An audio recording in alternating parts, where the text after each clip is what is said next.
Hi students, welcome to another class from Avin's Biology. So last class we discussed about various factors so that organisms undergo like regulate, confirm, migrate and suspend to adjust to their environment. So those factors like regulate, confirm, migrate and suspend, so these are all nothing but adaptations.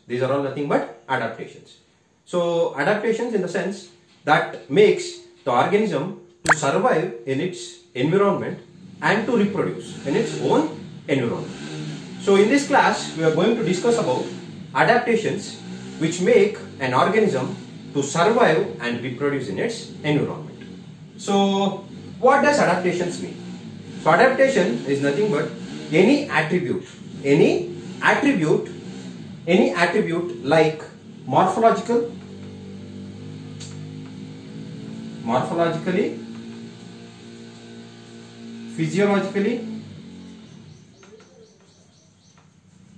morphologically, physiologically, and behaviorally.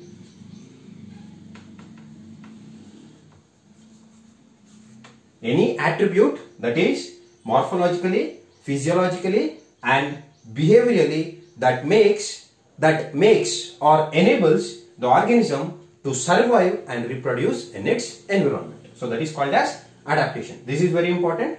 It may be asked for 1 mark definition. What is adaptation? Adaptation in the sense any attribute that is morphologically, physiologically or behaviorally that makes an organism to survive and reproduce in its environment. So that we call it as adaptation. So adaptation andre ಏನು ಅಂತ question ಕೇಳಬಹುದು. So adaptation ಅಂದ್ರೆ ಏನು?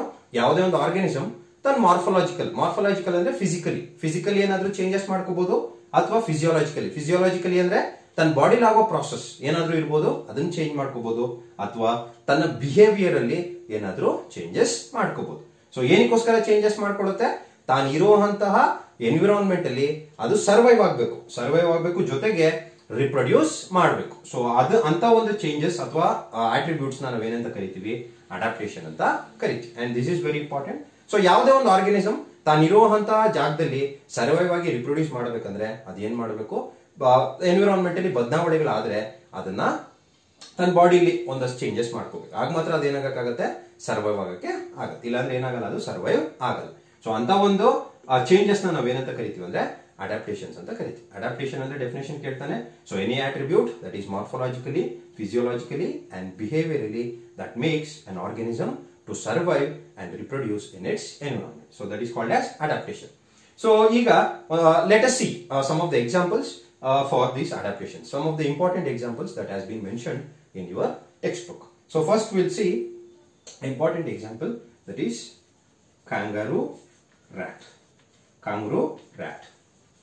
So first example ಯಾವುದು? Kangaroo rat. So this is an example where we can see various adaptations, and this kangaroo rat, it is a mammal. And the name you can see rat. So it belongs to species of rats. So it is kangaroo rat, and it lives in North America. ಇದೆಲ್ಲಿ ವಾಸ ಮಾಡುತ್ತೆ? North American deserts. ಎಲ್ಲಿ ವಾಸ ಮಾಡೋದಿದು? North American deserts ಅಲ್ಲಿ ವಾಸ ಮಾಡುತ್ತೆ. So deserts ಅಂತ ಬಂದಾಗ ನಿಮಗೆ ಡೆಸರ್ಟ್ ಅಂದಿದ ತಕ್ಷಣ ಏನಾಗುತ್ತೆ? ಅಲ್ಲಿ ವಾಟರ್ ತುಂಬಾ ಸ್ಕೇರ್ಸಿಟಿ ಇರುತ್ತೆ. ವಾಟರ್ ಸ್ಕೇರ್ಸಿಟಿ ಏನಿರುತ್ತೆ? ತುಂಬಾ ಜಾಸ್ತಿ ಇರುತ್ತೆ. So it lives in North American desert where water will be very scarce. So ಇದು ಏನು, ಇಲ್ಲಿ ಸರ್ವೈವ್ ಆಗ್ಬೇಕಂದ್ರೆ ಏನ್ ಮಾಡ್ಬೇಕಿದು? ತನ್ನಲ್ಲಿ ಒಂದಷ್ಟು ಅಡಾಪ್ಟೇಷನ್ಸ್ ಮಾಡ್ಕೋಬೇಕು. ಆಗ ಮಾತ್ರ ಕ್ಯಾಂಗ್ರೂ ರೇಟ್ ಏನಾಗಕ್ಕೆ ಸಾಧ್ಯ ಆಗುತ್ತೆ? ಈ ಡೆಸರ್ಟ್ ಅಲ್ಲಿ ಸರ್ವೈವ್ ಆಗಿ ರಿಪ್ರೊಡ್ಯೂಸ್ ಮಾಡಕ್ಕೆ ಸಾಧ್ಯ ಆಗುತ್ತೆ. ಸೊ ಏನೇನು ಅಡಾಪ್ಟೇಷನ್ಸ್ ಇದೆ ಇದರಲ್ಲಿ?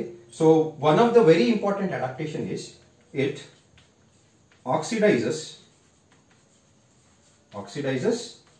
its body fat. So this is the first adaptation that we can see in kangaroo rat. So ಇದು ಏನ್ ಮಾಡುತ್ತೆ? ತನ್ನ ಬಾಡಿ ಫ್ಯಾಟ್ ನ ಆಕ್ಸಿಡೈಸ್ ಮಾಡ್ಕೊಳ್ಳುತ್ತೆ. ಸೊ ಈ ಆಕ್ಸಿಡೈಸ್ ಬಾಡಿ ಫ್ಯಾಟ್ ಏನಾದ್ರೂ ಆಕ್ಸಿಡೈಸ್ ಆದಾಗ ಇದ್ರಲ್ಲಿ ಏನಾಗುತ್ತೆ? ವಾಟರ್ ಸಿಗುತ್ತೆ. Water it's A by product. Water ಏನಾಗಿದೆ? ಇಲ್ಲಿ ಬೈ ಪ್ರಾಡಕ್ಟ್ ಆಗಿದೆ. ಸೊ ಯಾವಾಗ ಇಲ್ಲಿ ವಾಟರ್ ತುಂಬಾ ಸ್ಕೇರ್ಸ್ ಇರುತ್ತೆ, ಸೊ ಅದೇನ್ ಮಾಡ್ಬೇಕು? ವಾಟರ್ನ ಸೇವ್ ಮಾಡಬೇಕು. ವಾಟರ್ ಸೇವ್ ಮಾಡೋದಕ್ಕಿಂತ ವಾಟರ್ ಸಿಗದೆ ಇದ್ದಾಗ ಸರ್ವೈವ್ ಆಗಬೇಕು. ಸೊ ಹಂಗಾಗಿ ಏನ್ ಮಾಡುತ್ತೆ? ಬಾಡಿಲಿರೋ ಫ್ಯಾಟ್ ಏನ್ ಮಾಡ್ಕೊಳ್ಳುತ್ತೆ? ಆಕ್ಸಿಡೈಸ್ ಮಾಡ್ಕೊಳ್ಳುತ್ತೆ. ಸೊ ಏನ್ ಸಿಗುತ್ತೆ ಅದ್ರಲ್ಲಿ? ಬೈ ಪ್ರಾಡಕ್ಟ್ ವಾಟರ್ ಸಿಗುತ್ತೆ. ಸೊ ವಾಟರ್ ಇಟ್ಕೊಂಡು ಅದು ಏನ್ ಮಾಡುತ್ತೆ? ತನ್ನ ಬಾಡಿ ಪ್ರೋಸೆಸ್ ನ ನಡೆಸ್ಕೊಡುತ್ತೆ. ಸೊ ಇಂಥ ವಾಟರ್ ಬಾಡಿ ಫ್ಯಾಟ್ ಆಕ್ಸಿಡೈಸ್ ಆಗೋ ಸಿಗುವಂತ ವಾಟರ್ನ ನಾವು ಏನಂತ ಕರಿತೀವಿ ಅಂದ್ರೆ ಮೆಟಬಾಲಿಕ್ ವಾಟರ್ ಅಂತ ಕರಿತೀವಿ. ಏನಂತ ಕರಿತೀವಿ ಅದನ್ನ? Metabolic water.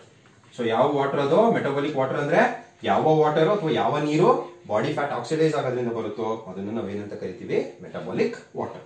The water which the kangaroo rat gets from body fat oxidization is called as metabolic water. So ಇನ್ನೊಂದು ಏನು ಸ್ಪೆಷಾಲಿಟಿ kangaroo rat ಅಂದ್ರೆ ಇದು ತನ್ನ ಲೈಫ್ ಟೈಮ್ ಅಲ್ಲಿ ಅದು ಏನ್ ಮಾಡಲ್ಲ, ನೀರನ್ನ ಕುಡಿಯಲ್ಲ. ಯಾಕೆ? ಒಂದು, it oxidizes its body fat where water is a byproduct. And second adaptation that we can see in kangaroo rat is the second adaptation that we can see in kangaroo rat is it can concentrate its urine. It can concentrate its urine. Urine ಏನ್ ಮಾಡುತ್ತಿದೋ concentrate ಮಾಡುತ್ತೆ. Urine concentrate ಅಂದ್ರೆ ಏನು? ತುಂಬಾ ಕಡಿಮೆ ಕ್ವಾಂಟಿಟಿಲಿ ಏನಾಗುತ್ತೆ, urine ಬಾಡಿಯಿಂದ ಆಚೆ pass ಆಗುತ್ತೆ. Urine pass ಮಾಡ್ಬೇಕಂದ್ರೆ ಇಟ್ಸ್ ಅನ್ ಯೂರಿಯೋಟೆಲಿಕ್ ಆರ್ಗಾನಿಸಮ್. ಇದಕ್ಕೆ ಏನ್ ಬೇಕು? ಯೂರಿಯೋಟೆಲಿಕ್ ಆರ್ಗಾನಿಸಮ್ಸ್ಗೆ ನೀರ್ ಬೇಕು. ಏನ್ ಮಾಡಕ್ಕೆ? ಯೂರಿಯಾನ ಎಕ್ಸ್ಕ್ರೀಟ್ ಮಾಡಕ್ಕೆ. ಸೊ ಇಲ್ಲಿ ಯೂರಿನ್ ಅಲ್ಲಿ ಏನಾದ್ರೂ ತುಂಬಾ ಜಾಸ್ತಿ ಕ್ವಾಂಟಿಟಿಲಿ ವಾಟರ್ ಏನಾದ್ರೂ ಬಾಡಿಯಿಂದ ಆಚೆ ಬಂದ್ರೆ ಇಲ್ಲಿ ಏನಾಗುತ್ತೆ? ಅಗೇನ್ ವಾಟರ್ ಲಾಸ್ ಆಗುತ್ತೆ. ಮೊದಲೇ ಇಲ್ಲಿ ನೀರ್ ಸಿಗಲ್ಲ. ಸೊ ಹಂಗಾಗಿ ಇದು ಏನ್ ಮಾಡುತ್ತೆ? ಯೂರಿನ್ ನ ಕಾನ್ಸಂಟ್ರೇಟ್ ಮಾಡುತ್ತೆ. ತುಂಬಾ ತುಂಬಾ ತುಂಬಾ ಕಡಿಮೆ ಕ್ವಾಂಟಿಟಿಲಿ ಏನ್ ಮಾಡುತ್ತೆ? ಇದು ಯೂರಿನ್ ನ ಬಾಡಿಯಿಂದ ಆಚೆಗೆ ಪಾಸ್ ಮಾಡುತ್ತೆ. ಯೂರಿನ್ ಅಂದ್ರೆ ಅದರಲ್ಲಿ ವಾಟರ್ ಕಂಟೆಂಟ್ ತುಂಬಾ ಕಡಿಮೆ ಕ್ವಾಂಟಿಟಿಲಿ ಏನ್ ಮಾಡುತ್ತೆ? ಯೂರಿನ್ ಪಾಸ್ ಮಾಡುತ್ತೆ. So these are the two adaptations that we can see in kangaroo rat. ಯಾವ್ಯಾವ್ದು ಅಡಾಪ್ಟೇಷನ್? ಒಂದು, ಬಾಡಿ ಫ್ಯಾಟ್ ಏನ್ ಮಾಡುತ್ತೆ? ಆಕ್ಸಿಡೈಸ್ ಮಾಡ್ಕೊಳ್ಳುತ್ತೆ. And the second is it's urine ಏನ್ ಮಾಡ್ಕೊಳ್ಳುತ್ತೆ? ಅದು ಕಾನ್ಸಂಟ್ರೇಟ್ ಮಾಡ್ಕೊಳ್ಳುತ್ತೆ. So that is one example. ಯಾವ್ದು? kangaroo rat. And second example we can see is in xerophytes. xerophytes. ಏನ್ xerophytes ಅಂದ್ರೆ? xerophytes they are nothing but plants that live in deserts. So deserts ಅಲ್ಲಿ ವಾಸ ಮಾಡುವಂತ plants ನ ನಾವೇನಂತ ಕರಿತೀವಿ? xerophytes ಅಂತ ಕರಿತೀವಿ. ಸೊ ಇಲ್ಲಿ ಅನಿಮಲ್ ಆಯ್ತು, ಈಗ ಪ್ಲಾಂಟ್ಸ್. ಸೊ xerophytes ಯಾವ ಪ್ಲಾಂಟ್ಸ್ ಡೆಸರ್ಟ್ ಅಲ್ಲಿ ಇರುತ್ತೋ ಅದ್ರಲ್ಲಿ ಏನೇನ್ ಅಡಾಪ್ಟೇಷನ್ಸ್ ಆಗಿರುತ್ತೆ. ಸೊ ಬೆಸ್ಟ್ ಎಕ್ಸಾಂಪಲ್ ನಾವು xerophytes ನೋಡಬಹುದು ಅಂದ್ರೆ ಯಾವ್ದು ನೋಡಬಹುದು? ಎಕ್ಸಾಂಪಲ್ ನ ಒಪುನ್ಷಿಯ ತಗೋಬಹುದು. ಯಾವ್ದು ತಗೋಬಹುದು? ಒಪುನ್ಷಿಯ. ಕ್ಯಾಕ್ಟಸ್ ನೀವು ಪಾಪಸ್ ಕಳ್ಳಿ ಅಂತ ಕರಿತೀರಾ. That is nothing but opuntia. ನೀವು ನೋಡಿರ್ತೀರ ಎಲ್ಲರೂ ಸಾಮಾನ್ಯವಾಗಿ ಒಪುನ್ಷಿಯ. ಸೊ ಇದ್ರ ಮೇಲ್ಗಡೆ ಸ್ಪೈನ್ಸ್ ಇರುತ್ತೆ. ಸ್ಪೈನ್ಸ್ ಅಂದ್ರೆ ಮುಳ್ಳುಗಳು, ತುಂಬಾ ಚೂಪಾಗಿರೋ ಮುಳ್ಳಿರುತ್ತೆ. So spines they are nothing but modified leaves. So leaves ಏನಾಗಿರುತ್ತೆ ಇಲ್ಲಿ? Leaves are modified into spines. So leaves ಏನಾಗಿ ಮಾಡಿಫೈ ಆಗಿದೆ? ಸ್ಪೈನ್ಸ್ ಆಗಿ ಮಾಡಿಫೈ ಆಗಿದೆ. ಮೇನ್ ಲೀವ್ಸ್ ಫಂಕ್ಷನ್ ಏನು? What is the function of leaves? So transpiration ಆಗುತ್ತೆ, ಜೊತೆಗೆ photosynthesis ಮಾಡೋದು. ಸೊ ಲೀವ್ಸ್ ಇಂದ ಏನಾಗುತ್ತೆ? ಟ್ರಾನ್ಸ್ಪಿರೇಷನ್ ಆಗುತ್ತೆ. ಟ್ರಾನ್ಸ್ಪಿರೇಷನ್ ಅಂದ್ರೆ ಏನು? Water loss. So water loss ಆಗುತ್ತೆ. ಸೊ ಇಲ್ಲಿ ಮೊದಲೇ ಡೆಸರ್ಟ್ ಅಲ್ಲಿ ತುಂಬಾ ನೀರ್ ಕಡಿಮೆ. ಸೊ ಹಂಗಾಗಿ ಇಲ್ಲಿ ಏನ್ ಮಾಡ್ಬೇಕು? ಈ ಡೆಸರ್ಟ್ ಪ್ಲಾಂಟ್ಸ್ ಏನ್ ಮಾಡ್ಬೇಕು? ನೀರನ್ನ ಸೇವ್ ಮಾಡ್ಕೋಬೇಕು. ಸೊ ಇಲ್ಲಿ ಲೀವ್ಸ್ ಇದ್ದಾಗ ಏನಾಗುತ್ತೆ? ಟ್ರಾನ್ಸ್ಪಿರೇಷನ್ ಜಾಸ್ತಿ ಆಗುತ್ತೆ. ಸೊ ಹಂಗಾಗಿ ಇಲ್ಲಿ ಒಪುನ್ಷಿಯದಲ್ಲಿ ಲೀವ್ಸ್ ಏನಾಗಿರುತ್ತೆ? ಸ್ಪೈನ್ಸ್ ಆಗಿ ಕನ್ವರ್ಟ್ ಆಗಿರುತ್ತೆ. ಸೊ ಸ್ಪೈನ್ಸ್ ಆಗಿ ಯಾವಾಗ ಕನ್ವರ್ಟ್ ಆಗಿರುತ್ತೋ ಟ್ರಾನ್ಸ್ಪಿರೇಷನ್ ಏನಾಗುತ್ತೆ? ತುಂಬಾ ಕಡಿಮೆ ಆಗುತ್ತೆ. ಸೊ ಇವಾಗ ಲೀವ್ಸ್ ಇಲ್ಲ, ಇಲ್ಲಿ ಈ ಲೀವ್ಸ್ ಇಲ್ಲದೆ ಫೋಟೋಸಿಂಥಸಿಸ್ ಫಂಕ್ಷನ್ ಮಾಡಬೇಕು. ಸೊ ಫೋಟೋಸಿಂಥಸಿಸ್ ಫಂಕ್ಷನ್ ಮಾಡ್ಬೇಕಂದ್ರೆ ಇಲ್ಲಿ ಏನಾಗಿರುತ್ತೆ? ಅದರ ಸ್ಟೆಮ್ ಏನಿರುತ್ತೆ ಆ ಸ್ಟೆಮ್ ಫ್ಲಾಟ್ ಆಗಿರುತ್ತೆ ನೋಡಕ್ಕೆ, ಜೊತೆಗೆ ನೋಡಕ್ಕೆ ಲೀಫ್ ತರ ಇರುತ್ತೆ. ನಿಮಗೆ ಆ ಗ್ರೀನ್ ಕಲರ್ ಒಂದು ಫ್ಲೆಶಿ ಸ್ಟ್ರಕ್ಚರ್ ಕಾಣಿಸುತ್ತೆ. That is nothing but modified stem.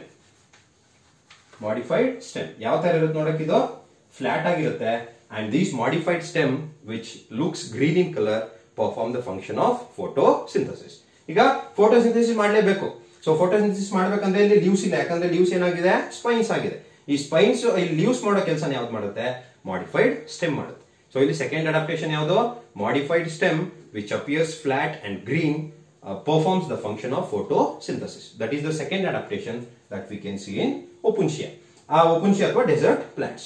And third adaptation we can see is, this is very important, stomata closes during day and opens during night. Stomata normal plants ಅಲ್ಲಿ ಏನಾಗುತ್ತೆ? ಯಾವಾಗ್ಲೂ day time open ಆಗಿರುತ್ತೆ, night time close ಆಗಿರುತ್ತೆ. But ಈ ಒಂದು plants, dessert plants ಅಲ್ಲಿ ಏನಾಗುತ್ತೆ? Normal ಆಗಿ ಸ್ಟೊಮ್ಯಾಟಾ ಏನಾಗಿರುತ್ತೆ?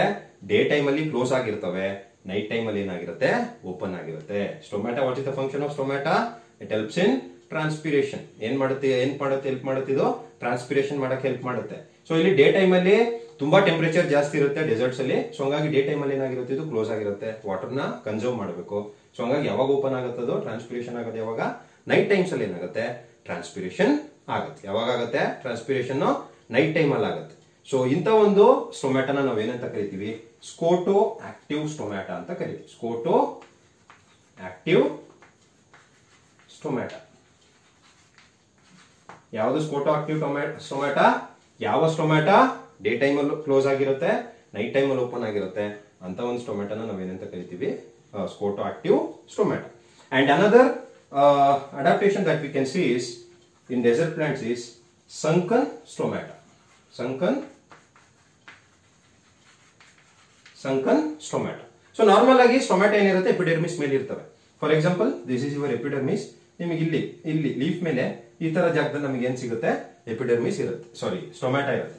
ಬಟ್ ಈ ಒಂದು ಪ್ಲಾಂಟ್ಸ್ ಅಲ್ಲಿ ಏನಾಗಿರುತ್ತೆ, ಈ ತರ ಪಿಟ್ಸ್ ಕ್ರಿಯೇಟ್ ಆಗಿರ್ತವೆ. ಈ ಪಿಟ್ಸ್ ಒಳಗಡೆ ನಿಮಗೆ ಸ್ಟೊಮ್ಯಾಟ ಇರುತ್ತೆ. ಯಾಕಂದ್ರೆ ಈಗ ಅಗೇನ್ ಏನ್ ಮಾಡಬೇಕು, ವಾಟರ್ ಲಾಸ್ ನ ಕಡಿಮೆ ಮಾಡಬೇಕು, ಟ್ರಾನ್ಸ್ಪಿರೇಷನ್ ರೇಟ್ ನ ಕಡಿಮೆ ಮಾಡಬೇಕು. ಸೊ ಹಂಗಾಗಿ ಏನಾಗಿರುತ್ತೆ, ಅದು sunken stomata. So this is sorry this is the fourth adaptation that we can see in xerophytes or the desert plants, that is sunken stomata. And illi they also follow CAM photosynthetic pathway. Photosynthetic pathway. So ಯಾವ photosynthetic pathway na follow ಮಾಡ್ತಾವೋ, CAM photosynthetic pathway. That is Crucius acid metabolic photosynthetic pathway. So these are some of the adaptations that we can see in xerophytes or the desert plants. So ಅದರಲ್ಲಿ open shape best example, leaves ಏನಾಗಿರುತ್ತೆ, spines ಆಗಿ convert ಆಗಿರುತ್ತೆ, water loss ನ ಕಡಿಮೆ ಮಾಡಕ್ಕೆ. Stem ಏನಾಗಿರುತ್ತೆ, flat ಆಗಿರುತ್ತೆ, ಜೊತೆ ಗ್ರೀನ್ ಕಲರ್ ಇರುತ್ತೆ, and it performs the function of photosynthesis. And next stomata normal ಆಗಿ ಡೇ ಟೈಮ್ ಅಲ್ಲಿ ಓಪನ್ ಆಗಬೇಕು, ಬಟ್ ಇಲ್ಲಿ ಏನಾಗಿರುತ್ತೆ, ಡೇ ಟೈಮ್ ಅಲ್ಲಿ ಕ್ಲೋಸ್ ಆಗಿರುತ್ತೆ, ನೈಟ್ ಟೈಮ್ ಅಲ್ಲಿ ಓಪನ್ ಆಗುತ್ತೆ. ಸೊ ಅಂತ ಒಂದು ಸ್ಟೊಮ್ಯಾಟ ನಾವೇನಂತ ಕರಿತೀವಿ, ಸ್ಕೋಟೋ ಆಕ್ಟಿವ್ ಸ್ಟೊಮ್ಯಾಟ ಅಂತ ಕರಿತೀವಿ. ಅಂಡ್ ನೆಕ್ಸ್ಟ್ ಸ್ಟೊಮ್ಯಾಟ ಏನಾಗಿರುತ್ತೆ, ಎಪಿಡರ್ಮಿಸ್ ಮೇಲೆ ಇರೋದು ಬಿಟ್ಟು ಅದೇನಾಗಿರುತ್ತೆ, ಸಂಕನ್ ಪಿಟ್ಸ್ ಒಳಗಡೆ ಸೇರ್ಕೊಂಡಿರುತ್ತೆ, ಅದನ್ನ ಸಂಕನ್ ಸ್ಟೊಮ್ಯಾಟ ಅಂತ ಕರಿತೀವಿ. And also they follow CAM photosynthetic path. So these are some of the adaptations that we can see in desert plants. And next ಇಲ್ಲಿ dessert ಆಯ್ತು. ಈಗ ಕೋಲ್ಡರ್ ಕಂಟ್ರೀಸ್, ಕೋಲ್ಡರ್ ರೀಜನ್ಸ್ ಅಲ್ಲಿ ಇರೋ ಒಂದು ಅನಿಮಲ್ಸ್ ಯಾವ ತರ ಇದಾಗಿರುತ್ತೆ ನೋಡೋಣ. So first will take colder countries ಅಂತ ಬಂದಾಗ, first we'll take mammals. So mammals that live in colder regions. ಯಾವ regions ಅಲ್ಲಿ, colder regions. ಸೊ ಇಲ್ಲಿ mammals ಅಂತ ಯಾವ mammals colder regions ಅಲ್ಲಿ ಇರುತ್ತೋ ಅವಕ್ಕೆ ಏನಾಗಿರುತ್ತೆ ಅಂದ್ರೆ ears and limbs will be short. Ears and limbs ಏನಾಗಿರುತ್ತೆ, ಶಾರ್ಟ್ ಇರುತ್ತೆ. ಸೊ ಯಾಕೆ ಇಲ್ಲಿ ಶಾರ್ಟ್ ಇರಬೇಕು, ಬಾಡಿ ಹೀಟ್ ಏನ್ ಮಾಡ್ಕೋಬೇಕು, ಅದು ಕನ್ಸರ್ವ್ ಮಾಡ್ಬೇಕು. ಯಾಕಂದ್ರೆ ಅಲ್ಲಿ ರೀಜನ್ ಏನಿರುತ್ತೆ ತುಂಬಾ ಕೋಲ್ಡ್ ಇರುತ್ತೆ. ಸೊ ಅಂತ ಜಾಗದಲ್ಲಿ ಏನ್ ಮಾಡ್ಬೇಕು, ಬಾಡಿ ಹೀಟ್ ನ ಕನ್ಸರ್ವ್ ಮಾಡ್ಬೇಕು. ಸೊ ಇಲ್ಲಿ ಬಾಡಿ ಹೀಟ್ ಲಾಸ್ ಆಗೋದು ಜಾಸ್ತಿ ಯಾವ್ದ್ರಿಂದ, ಇಯರ್ಸ್ ಮತ್ತೆ ಲಿಮ್ಸ್ ಇಂದ. ಸೊ ಇಲ್ಲಿ ಇಯರ್ಸ್ ಮತ್ತೆ ಲಿಮ್ಸ್ ಏನಾಗಿರುತ್ತೆ, ಶಾರ್ಟ್ ಇರುತ್ತೆ, to minimise heat loss. So ಏನಕ್ಕೋಸ್ಕರ, ಟು ಮಿನಿಮೈಸ್ ಹೀಟ್ ಲಾಸ್. ಏನ್ loss, heat loss. So heat loss ನ ಮಿನಿಮೈಸ್ ಮಾಡೋದಕ್ಕೋಸ್ಕರ ಏನಾಗಿರುತ್ತೆ, ಕೋಲ್ಡರ್ ಕಂಟ್ರೀಸ್ ಅಲ್ಲಿರೋ ಮ್ಯಾಮಲ್ಸ್ ಗೆ ಇಯರ್ಸ್ ಮತ್ತೆ ಲಿಮ್ಸ್ ಏನಾಗಿರುತ್ತೆ, ತುಂಬಾ ಶಾರ್ಟ್ ಇರುತ್ತೆ. ಸೊ ಈ ಒಂದು ರೂಲ್ ನ ನಾವೇನಂತ ಕರಿತೀವಿ ಅಂದ್ರೆ ಅಲೆನ್ಸ್ ರೂಲ್. ಏನಂತ ಕರಿತೀವಿ ಅದನ್ನ, Allen's rule. This is very important, Allen's rule. What is Allen's rule ಅಂತ ಕ್ವೆಶ್ಚನ್ ಕೇಳ್ತಾರೆ. Mammals living in colder regions have shorter ears and limbs. ಏನಕ್ಕೋಸ್ಕರ, to minimise heat loss. So ಇದನ್ನ ನಾವೇನಂತ ಕರಿತೀವಿ, Allen's rule. So this is one of the adaptation that we can see in colder mammals that live in colder regions. And the second adaptation that we can see is, so ille baritine, second adaptation that we can see in colder mammals, the mammals living in colder regions is they have thick fat below the skin. So alli skin ಕೆಳಗಡೆ ಏನಿರುತ್ತೆ, ಒಂದು layer ಇರುತ್ತೆ, fat layer ಇರುತ್ತೆ, ತುಂಬಾ thick ಆಗಿರುತ್ತೆ. ಯಾವ layer ಇರ್ತದೋ, fat ಇರುತ್ತೆ. ಅದು ಹೆಂಗಿರುತ್ತೆ, ಥಿಕ್ ಆಗಿರುತ್ತೆ. ಇದನ್ನ ನಾವು ಯಾವ ಫ್ಯಾಟ್ ಲೇಯರ್ ನ ನಾವು ಏನಂತ ಕರಿತೀವಿ ಅಂದ್ರೆ ಬ್ಲಬರ್ ಅಂತ ಕರಿತೀವಿ. ಏನಂತ ಕರಿತೀವಿ ಅದನ್ನ, ಬ್ಲಬರ್. ಏನಂತ ಕರಿತೀವಿ ಅದನ್ನ, blubber. And this we can see in seals. ಯಾವ ಪ್ರಾಣಿಗಳಲ್ಲಿ, ಸೀಲ್ಸ್. ಸೊ ಯಾಕೆ ಅಗೈನ್ ಈ ಬ್ಲಬರ್ ಏನ್ ಮಾಡುತ್ತೆ, it acts as to minimise, it acts to minimise the heat loss. ಏನಕ್ಕೋಸ್ಕರ ಇದು ಕೆಲಸ ಮಾಡುತ್ತೆ, ಏನ್ ತರ ಕೆಲಸ ಮಾಡುತ್ತೆ ಇದು? ಹೀಟ್ ಲಾಸ್ ನ ಮಿನಿಮೈಸ್ ಮಾಡೋದಕ್ಕೆ ಏನ್ ಮಾಡುತ್ತೆ ಈ ಬ್ಲಬ್ಬರ್ ಹೆಲ್ಪ್ ಮಾಡುತ್ತೆ. ಸೊ ಇಲ್ಲಿ ಕೋಲ್ಡರ್ ಕಂಟ್ರೀಸ್ ಅಲ್ಲಿರೋ ಮ್ಯಾಮಲ್ಸ್ ಏನಾಗಬೇಕು, ಮ್ಯಾಮಲ್ಸ್ ಅಥವಾ ಅನಿಮಲ್ಸ್ ಏನಾಗಬೇಕು, ಹೀಟ್ ತುಂಬಾ ಬಾಡಿಯಿಂದ ಕಡಿಮೆ ಲಾಸ್ ಆಗಬೇಕು. ಸೊ ಒಂದೇನಾಗಿರುತ್ತೆ, ಇಯರ್ಸ್ ಮತ್ತೆ ಲಿಮ್ಸ್ ಏನಾಗಿರುತ್ತೆ ತುಂಬಾ ಶಾರ್ಟ್ ಇರುತ್ತೆ, which results in minimisation of heat loss. And second ಏನಿರುತ್ತೆ, ಆ ಸ್ಕಿನ್ ಕೆಳಗಡೆ ಒಂದು ಥಿಕ್ ಫ್ಯಾಟ್ ಲೇಯರ್ ಇರುತ್ತೆ. ಸೊ ಅದನ್ನ ನಾವು ಏನಂತ ಕರಿತೀವಿ, ಬ್ಲಬರ್ ಅಂತ ಕರಿತೀವಿ. ಸೊ ಈ ಬ್ಲಬರ್ ಏನ್ ಮಾಡುತ್ತೆ, ಹೀಟ್ ಲಾಸ್ ನ ಮಿನಿಮೈಸ್ ಮಾಡುತ್ತೆ. So these are the two adaptations that we can see in animals living in colder regions. So I'll stop here, and in the next class we'll discuss other various adaptations that we can see in various animals. Thank you.